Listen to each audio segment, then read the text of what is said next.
Coucou la chatte femme, j'espère que vous allez bien. Moi ça va, je suis ravie de vous retrouver. Je suis ravie de vous retrouver dans cette nouvelle vidéo qui me tenait vraiment à cœur. C'est une vidéo spéciale allaitement comme indiqué dans le titre. Donc je tenais vraiment à vous la faire. Je vous l'avais proposée dans ma foire aux questions spéciale accouchement que je vous mets ici je crois, ou ici je ne sais jamais. Voilà, bref. Donc je vous l'insère ici si vous l'avez loupé. Et en fait dans cette vidéo je vous répondais un petit peu, je répondais à vos questions et je survolais en fait mon deuxième accouchement. L'allaitement c'était quelque chose de primordial pour moi, qu'il fallait absolument que je réussisse. Je me suis mis la pression, j'étais très stressée, surtout que dans mon entourage, voilà, on mettait aussi la pression inconsciemment malheureusement. On se rend vraiment pas compte de l'impact que les mots peuvent avoir, surtout après un accouchement, hein. Donc dans cette vidéo je vais vous parler et je vais survoler un petit peu l'allaitement. Je vais comparer en fait l'allaitement avec bébé, enfin avec Amine, avec bébé numéro 1, même si je vous avoue que ça n'a pas duré longtemps. Et je vais vous parler du coup de mon allaitement à l'heure d'aujourd'hui, où ça en est, comment ça s'est passé, comment, voilà, qu'est-ce que j'ai mis en place pour pouvoir allaiter sereinement, etc., etc. Je vais vous donner des astuces qui ont vraiment marché pour moi et j'espère que ça vous aidera aussi. Comment s'est passé l'allaitement dès les premières heures de vie de baby? Donc quelque chose qui me tenait vraiment beaucoup à cœur, c'était de mettre baby au sein dans l'heure en fait qui suivait sa naissance, parce que c'est quelque chose qui n'a pas été fait en fait pour mon premier enfant et je voulais absolument que ça soit fait pour mon deuxième. Pour moi, ça a expliqué, entre autres, hein, bien évidemment, l'échec de mon premier allaitement. En sachant que mon premier allaitement, enfin l'allaitement pour baby numéro 1, n'avait duré que 15 jours malheureusement. C'est vraiment ce qui est le plus critique, le retour à domicile, le retour à la maison. On est laissé toute seule, sans information, voilà, sans personne pour nous, sans soutien, sans information, etc. etc. Et surtout lorsque c'est une première grossesse, on est un petit peu perdu. La deuxième grossesse, je pense que voilà, comme on est un petit peu plus expérimenté, on sait à quoi s'attendre déjà, donc je pense qu'on a plus d'armes en fait pour pouvoir réussir son allaitement. Alors pourquoi l'allaitement? Pour moi l'allaitement c'est vraiment quelque chose de magnifique, qui est super bien fait. Quand vous savez que, voilà, que le colostrum donne tous les anticorps, le colostrum c'est le liquide un petit peu jaunâtre que vous avez juste avant la montée de lait en fait, mais qui est bourré de gras et qui suffit en fait à bébé dès les premiers jours, vu que son estomac a la taille en fait d'une olive ou d'une cerise, un truc comme ça. Donc voilà, donc j'ai mis baby au sein pour vraiment mettre mes chances de mon côté. À la maternité, c'était un petit peu en dents de scie. Des fois j'y arrivais du premier coup, des fois bien évidemment comme pour Amine, baby avait vraiment du mal à s'accrocher au sein. Des fois j'y passais 5 voire 10 minutes. Et de là, voilà, je culpabilisais, je perdais espoir, je me disais voilà, c'est foutu, j'y arriverai jamais. Vous avez diverses postures pour installer baby. Donc moi, celle qui a vraiment sauvé mon allaitement, je dirais, c'est vraiment la position du ballon de rugby. En fait, vous avez baby ici sur le bras, vous le mettez en face de vous et les pieds un petit peu en arrière sur le coussin d'allaitement et vous le plaquez contre votre sein, et avec cette main, vous pouvez en fait lui mettre le sein dans la bouche. Voilà, diriger en fait le sein dans la bouche. Et franchement, c'est une posture qui a sauvé mon allaitement. Voilà, après vous avez la posture de la Madone, celle-ci c'était pas top. Vous avez aussi une posture allongée, celle-ci aussi c'était pas top non plus. Enfin pour moi, celle qui a vraiment le mieux marché, c'était la posture du ballon de rugby. Donc pour les futures mamans ou pour les mamans qui débutent l'allaitement, essayez franchement de vous informer par rapport aux diverses positions en fait pour installer bébé, pour pouvoir l'allaiter sereinement. Voilà, je pense que chacun a sa posture préférée. Moi c'était celle-ci au début. Voilà. Ensuite, en plus, ça m'a permis de ne pas avoir trop mal au dos. J'avais pas très mal au dos en fait avec cette posture. Alors que pour Amine, les 15 premiers jours, j'avais vraiment une douleur au milieu des omoplates. C'était horrible. Quelque chose que on m'a pas très bien expliqué. Bébé pleurait souvent. Il était pratiquement presque tout le temps au sein, mais H24 presque, et je comprenais pas. Ce que je ne comprenais pas non plus, c'était qu'il faisait des selles vertes mousseuses, alors que normalement on vous dit que les selles sont censées être jaunes et un petit peu comme de la moutarde, quoi, bien brillante en fait, et pas mousseuse. Et du coup, je comprenais pas. Donc, on m'avait donné comme conseil de toujours alterner sein droit, sein gauche, sein droit, sein gauche. Sauf que c'est une grosse erreur à ne pas faire du tout. Parce qu'en fait, en allant fouiner un petit peu sur la Leche League, ça c'est génial pour toutes les personnes qui veulent se lancer dans l'allaitement, et d'autres forums, je me suis rendu compte qu'en fait, bébé n'arrivait jamais jusqu'au gras du lait. Du coup, baby buvait que le lait à queue, j'ai envie de vous dire. Et tout le bon gras, il y arrivait jamais. Et en fait, c'était un cercle vicieux. Et donc, heureusement que je suis allée m'informer un petit peu. Et de là, je me suis dit, et de là, en fait, j'ai pris la décision de le laisser au sein, enfin, au même sein, 3 voire 4 tétés d'affilée. Et depuis que j'ai mis ça en place, je n'ai plus jamais eu de soucis de selle verte et mousseuse. Voilà, ce qui explique aussi pourquoi il pleurait, pourquoi il était tout le temps accroché à mon sein, le pauvre n'arrivait jamais à être calé, en sachant quand même que le lait de maman, le lait maternel, se digère très vite, il se digère en 20 minutes chrono, voilà. C'est pour ça que on est souvent, voilà, ce bébé nous sollicite souvent par rapport en fait à du lait, maternisé. L'astuce qui a sauvé mon allaitement, et c'est une, en fait, ils sont pas trop d'accord entre elles, les sages-femmes sont pas d'accord entre elles. Donc c'est de la marque Medela, très bonne marque au passage. Ce sont des bouts de sein en silicone. Donc je les avais achetés pour lors de ma première grossesse. Je les ai de la marque Avent, mais je les ai jamais utilisés. Mais alors là, celles-ci ont sauvé littéralement mon allaitement à la maternité. Lorsque un soir j'ai craqué, j'ai une sage-femme la nuit qui m'en a apporté 2 comme ça dans une boîte. Et elle m'a dit, tenez, vu que vous voulez à tout prix réussir, voilà, votre allaitement, ça va être mieux que rien. Même si on me l'a déconseillé à plusieurs reprises, moi j'ai continué à l'utiliser au moins pendant 3 semaines, voire 1 mois. Voilà, c'est ce que j'ai utilisé et ça m'a super bien aidé. Surtout pour toutes les filles qui ont un mamelon court. Voilà, c'est quand même assez dur. Mais celui de Medela, je trouve, reproduit très bien la forme du mamelon. Et il s'accroche très bien avec un petit peu de lait sur le sein. Vous avez l'effet ventouse et franchement génial. Ça permet aussi de voir si bébé arrive à aspirer. Et moi j'avais toujours en fait du lait dans la petite tétine là. Et ça m'a vraiment aidé. Ça a sauvé mon allaitement tout simplement. Donc même si on vous le déconseille, suivez votre instinct de maman parce que vous connaissez et vous connaissez votre enfant. Il n'y a personne vous connaît, il y a personne qui connaît mieux que vous votre enfant. Donc voilà, franchement ça a sauvé mon allaitement, encore une fois. Donc n'hésitez pas. Voilà. Moi je voulais à tout prix allaiter parce que comme je vous disais, le lait c'est vraiment de l'or liquide. Vous avez tous les bienfaits à l'intérieur, tous les anticorps, tout ce dont bébé a besoin. En sachant que la texture, en fait, la texture du lait change tout au long de la journée, ainsi que la composition selon les besoins du bébé et la couleur selon ce que vous mangez également. Et en fait, autour de l'aréole, vous avez l'auréole, je sais jamais comment on dit.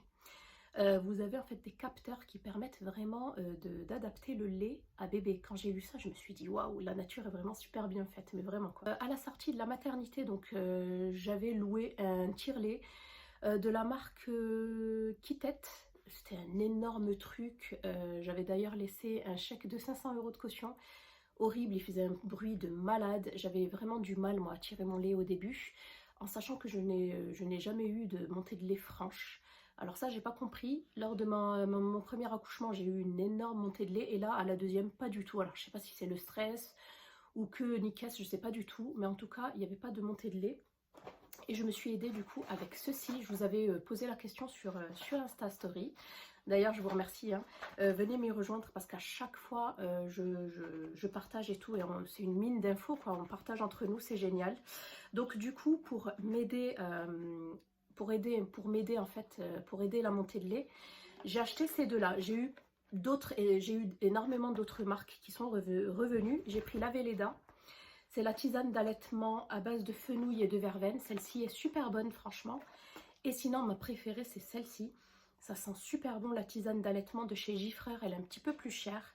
Favorise la production de lait maternel à l'anis vert, fenugrec et réglisse.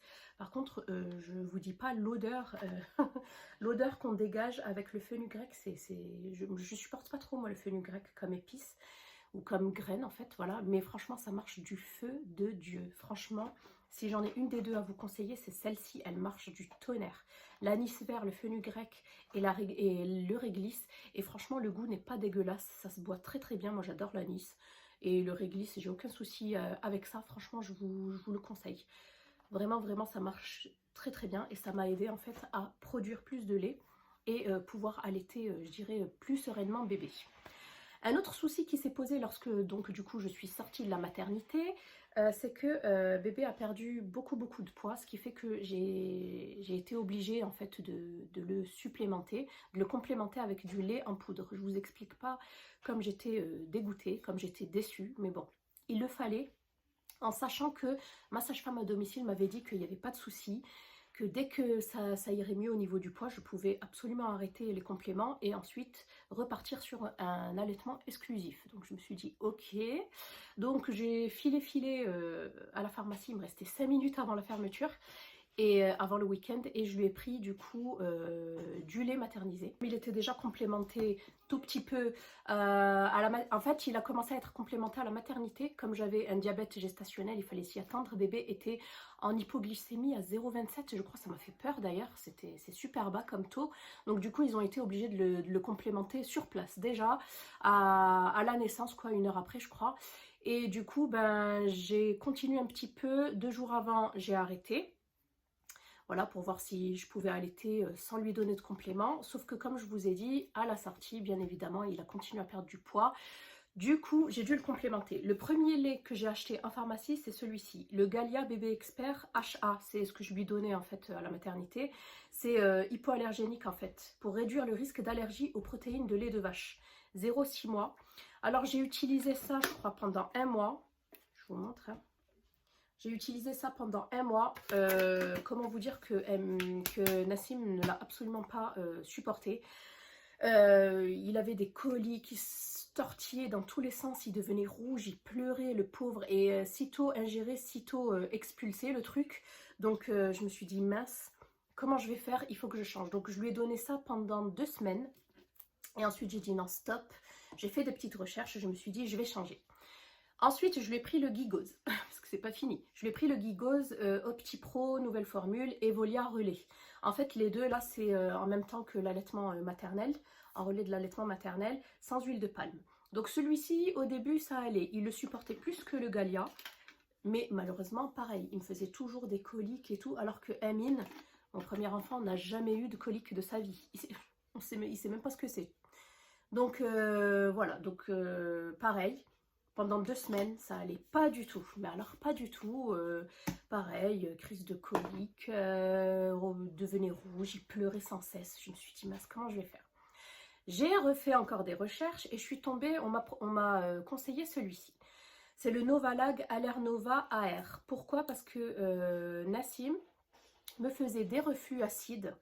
Le pauvre, que ça devait le brûler.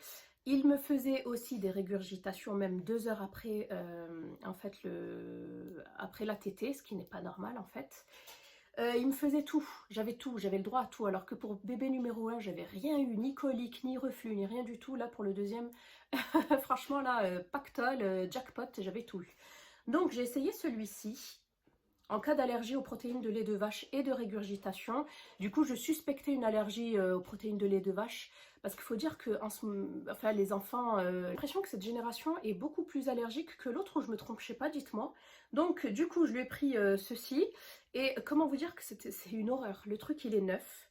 Je sais pas ce que je vais en faire, je vous montre, hein. Il est neuf. Je l'ai utilisé 2 fois. Au début, je l'ai utilisé avec de l'eau froide, mais en fait, pas du tout, hein. Ça s'utilise avec de l'eau chaude. Et en fait, c'est... Comment vous dire? C'est une gamme de lait infantile répondant aux besoins nutritionnels et aux soucis digestifs de votre enfant. Le lait maternel, hein. Alors, j'ai oublié, c'est à base de maïs, me semble-t-il. C'est où que c'est marqué? Je sais pas où c'est marqué exactement. Bref, il y a pas de lactose à l'intérieur. Comment vous dire, ça sent la croquette de chat. Mais vraiment, la croquette pour chat, ça sent très très très mauvais. Et ça n'a absolument pas marché pour Nassim, parce que c'était pire que les autres. Du coup, de là, j'ai pris une grande décision. Je me suis dit, maintenant qu'il a repris du poids et qu'il va bien, j'arrête tout. Je me suis dit, stop, ça suffit. J'en ai essayé 3, il n'y a rien qui va. Donc j'ai pris sur moi et pendant 2 semaines, je lui ai donné qu'un seul biberon, un complément par semaine. Et ensuite, j'ai réussi à lui donner exclusivement que du lait maternel. Comment vous dire qu'il y avait des jours où je doutais à fond, où je me disais, mais mince, est-ce qu'il mange correctement? Est-ce qu'il a assez? Est-ce qu'il meurt pas de faim? Comment vous dire? Parce que au niveau du biberon, en fait, on arrive toujours à savoir combien il ingère, mais au niveau du sein, on n'y arrive pas. D'ailleurs, c'est ce genre de biberon que j'utilisais. Grosse découverte pour moi aussi, c'est de la marque MAM. Ma copine m'avait dit qu'ils étaient vraiment géniaux et franchement, je confirme, ils sont superbes. Et je préfère les biberons, je préférais les biberons en verre. Je trouve qu'il y a moins de soucis de contamination, etc., de prolifération microbienne. Franchement, je vous les conseille, les MAM. Ils reproduisent à la perfection, les tétines reproduisent à la perfection le mamelon. Franchement, génial. Et pour Amine, en fait, j'avais pris les Avent, mais j'avais pas de soucis avec lui, donc voilà. Je vous conseille du coup, je vous les conseille, ceux-là vraiment géniaux. Depuis les 1 mois de Nassim, ben, il est sous allaitement maternel exclusif. Comment vous dire que j'ai été vraiment super contente, mais aux anges quoi, d'avoir réussi ce challenge, parce que c'est un challenge vraiment. Et depuis ces 1 mois, maintenant il a 3 mois et 3 semaines, il est exclusivement nourri au sein maternel, au lait maternel. Et je suis trop contente. Donc voilà pour ça. Je vais juste terminer par ceci. Donc tout à l'heure, enfin un peu plus... au début de la vidéo, je vous parlais du fameux tire-lait, l'énorme qui tête là, qui faisait un bruit atroce. Du coup, je me suis dit que j'allais m'en prendre un. Et celui-ci, il est super aussi, c'est de la marque MAM. Voilà. Et en fait, il fait les deux. Moi, j'ai celui-ci, il est électrique, il est portable, vous pouvez l'emporter partout avec vous. Il se charge. Voilà, hop, il suffit de l'allumer. En plus, le mien, il est chargé. Vu qu'en ce moment, en fait, je tire mon lait et je fais des réserves dans le congélateur. Comme ça, au moins, si un jour je suis occupée aussi, après ce confinement, je suis à l'extérieur ou quoi, ou qu'est-ce, que papa ou quelqu'un d'autre puisse lui donner à manger, hein. Hop, donc il suffit de l'allumer et vous avez 2 programmes. Vous avez celui-ci avec plusieurs, avec une puissance en fait de tirage. Et vous avez aussi, hop, ce programme-là, voilà, pour l'expression du lait. Et pareil, en fait, au niveau du biberon, c'est un autre biberon MAM que j'avais eu, je crois, dans une box. Ouais, voilà. Donc voilà pour celui-ci, je l'avais eu moi sur Amazon et franchement je vous le conseille carrément, il est génial. Donc je vous disais, il est soit électrique, soit vous enlevez la tête ici et vous avez l'autre qui est dans le carton, où vous pouvez le faire manuellement. Mais la vérité, moi j'ai jamais essayé manuellement, mais je pense qu'il faut avoir de bons muscles pour pouvoir le faire. Donc voilà pour celui-ci. On en arrive à la fin de cette vidéo spéciale allaitement. J'espère que celle-ci vous aura plu, qu'elle aura pu vous aider, surtout pour celles qui recherchent des informations. Si vous avez des questions, n'hésitez pas à me les poser en commentaire, j'y répondrai avec plaisir. Je vous fais des bisous et je vous dis à bientôt dans une prochaine vidéo. Bye!